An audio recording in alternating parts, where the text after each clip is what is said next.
యోహాను సువార్త 2వ అధ్యాయము. 3వ దినమున గలిలయలోని కానా అను ఊరిలో ఒక వివాహము జరిగెను. యేసు తల్లి అక్కడుండెను. యేసును ఆయన శిష్యులను వివాహమునకు పిలువబడిరి. ద్రాక్షారసము అయిపోయినప్పుడు యేసు తల్లి వారికి ద్రాక్షారసము లేదని ఆయనతో చెప్పగా, యేసు ఆమెతో, అమ్మా, నాతో నీకేం పని? నా సమయం ఇంకనూ రాలేదనెను. ఆయన తల్లి పరిచారకులను చూచి, ఆయన మీతో చెప్పునది చెయ్యుడనెను. యూదుల శుద్ధీకరణ ఆచార ప్రకారము 2-3 తూములు పట్టు 6 రాతి బాణలు అక్కడ ఉంచబడి ఉండెను. యేసు ఆ బాణలు నీళ్లతో నింపుడని వారితో చెప్పగా, వారు వాటిని అంచుల మట్టుకు నింపిరి. అప్పుడు ఆయన వారితో, మీరిప్పుడు ముంచి విందు ప్రధాని యొద్దకు తీసుకొని పొండని చెప్పగా, వారు తీసుకొని పోయిరి. ఆ ద్రాక్షరసము ఎక్కడి నుండి వచ్చెనో ఆ నీళ్లు ముంచి తీసుకుని పోయిన పరిచారకులకే తెలిసినది గాని విందు ప్రధానికి తెలియకపోయెను.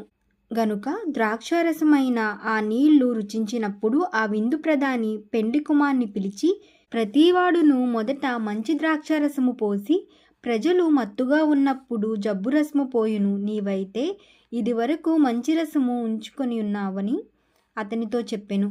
గలిలయలోని కానాలో యేసు ఈ మొదటి సూచక క్రియ చేసి తన మహిమను బయలుపరచెను. అందువలన ఆయన శిష్యులు ఆయన యందు విశ్వాసముంచిరి.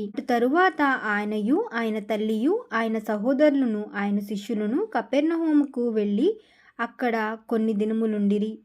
యూదుల పస్కా పండగ సమీపింపగా యేసు యెరూషలేమునకు వెళ్ళి దేవాలయంలో ఎడ్లను, గొర్రెలను, పావురములను అమ్మువారును రుకులు మార్చుకొనువారును కూర్చుండి ఉండుట చూచి, తాళ్లతో కొరడాలు చేసి గొర్రెలను ఎడ్లన్నిటినీ దేవాలయంలో నుండి తోలివేసి, రూకలు మార్చువారి రూకలు చెల్లివేసి, వారి బల్లలు పడద్రోసి, పావురములు అమ్మువారితో, వీటిని ఇక్కడ నుండి తీసుకుని పొండి, నా తండ్రి ఇల్లు వ్యాపారుటిల్లుగా చేయకూడని చెప్పెను.